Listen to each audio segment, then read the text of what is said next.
Bonjour à tous. Nous sommes ici pour explorer une transformation majeure, celle de l'éducation par la puissance des réseaux sociaux. L'idée que ces plateformes, souvent vues comme des outils de distraction, puissent être de véritables moteurs d'apprentissage est révolutionnaire. Nous allons décortiquer cette dynamique en nous appuyant sur une étude académique rigoureuse qui prouve cette corrélation. Nous ne parlons pas de loisirs, mais d'une intégration stratégique qui redéfinit la pédagogie. Cette présentation va vous montrer comment les réseaux sociaux sont en train de devenir un pilier essentiel de l'apprentissage moderne. Mais d'abord, il faut comprendre l'ampleur de ce phénomène. Les réseaux sociaux ne sont plus une simple mode.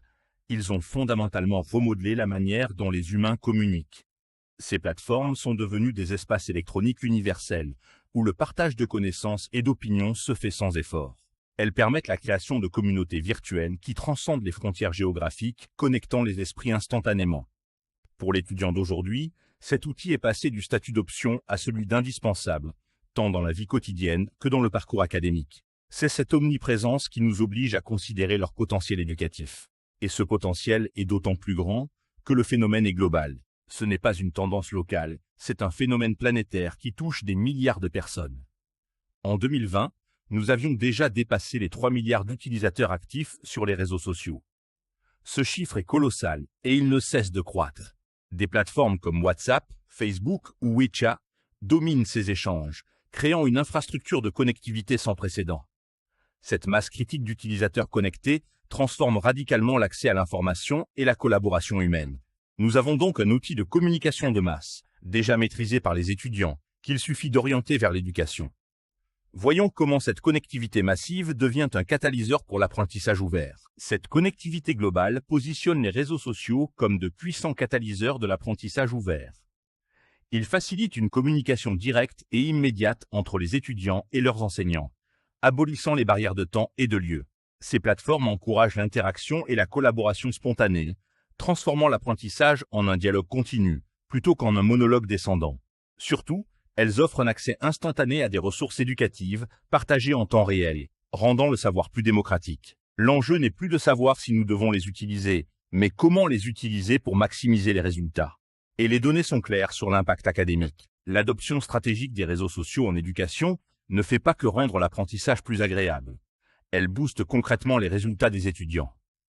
Il existe une corrélation positive prouvée entre l'usage éducatif de ces outils et l'amélioration des notes. L'utilisation des réseaux pour les cours renforce significativement l'engagement des étudiants, les rendant plus actifs dans leur propre formation. Enfin, en intégrant ces outils, nous développons chez les étudiants des compétences numériques essentielles, indispensables pour leur future carrière. Mais pourquoi cette intégration fonctionne-t-elle si bien? Nous allons explorer les mécanismes qui expliquent ce succès. Nous avons vu que l'adoption des réseaux sociaux booste les résultats. Mais il faut comprendre pourquoi cela fonctionne. La clé réside dans 3 mécanismes psychologiques et pratiques qui rendent ces outils si efficaces pour l'apprentissage. Premièrement, l'utilité perçue est fondamentale. Les étudiants doivent voir un bénéfice direct et immédiat pour leurs études. Et les réseaux sociaux le fournissent en facilitant l'accès aux ressources et aux pairs. Deuxièmement, la facilité d'utilisation est un atout majeur. Ces interfaces sont familières, elles font partie de leur quotidien, ce qui élimine toute barrière technique à l'apprentissage. Enfin, l'interaction par les pairs est le moteur de l'apprentissage social. Apprendre ensemble renforce la motivation et mène à une compréhension plus profonde que l'étude solitaire. Ces mécanismes ne sont pas limités à l'éducation formelle, comme le montre notre prochaine étude de cas dans le secteur de la santé. Ces mécanismes de réussite se manifestent de manière spectaculaire dans des domaines critiques, comme le secteur de la santé. Les réseaux sociaux sont devenus une puissance vitale pour le partage de connaissances médicales, un domaine où l'information rapide sauve des vies. Ils permettent le partage d'expériences cliniques vitales entre professionnels, brisant les silos géographiques. De plus, ils offrent un accès rapide à des conseils de spécialistes pour les patients isolés, démocratisant l'expertise médicale. Et surtout, ils facilitent la collaboration internationale sur des cas complexes, permettant aux meilleurs esprits de travailler ensemble en temps réel. Cette capacité à connecter l'expertise et à partager l'information transforme non seulement la pratique médicale, mais aussi la dynamique de l'apprentissage. Cette dynamique de partage et de connexion nous ramène au cœur de l'éducation. Transformer l'étudiant passif en un acteur engagé. Les réseaux sociaux créent un environnement où l'étudiant n'est plus un simple récepteur d'informations. Les discussions de groupe en ligne stimulent activement la réflexion critique, obligeant les étudiants à formuler et à défendre leurs idées.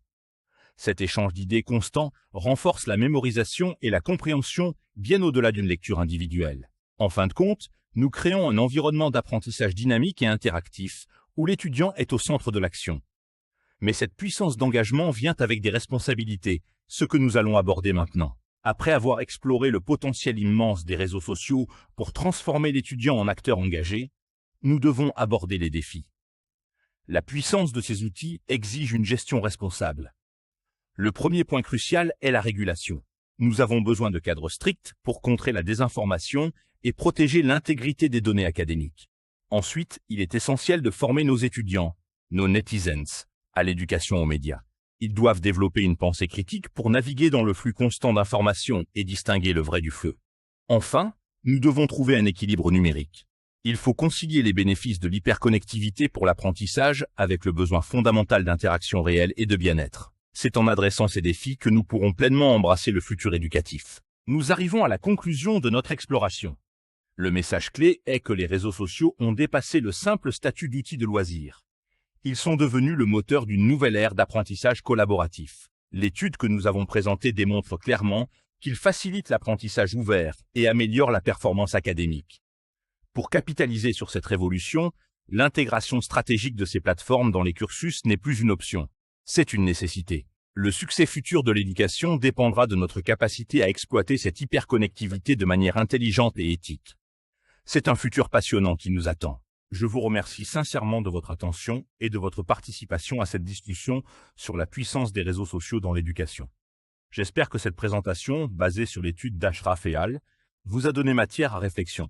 Je suis maintenant disponible pour répondre à vos questions et échanger sur les implications de cette recherche pour vos propres contextes. N'hésitez pas à me contacter si vous souhaitez approfondir le sujet ou discuter de l'intégration de ces outils dans vos établissements.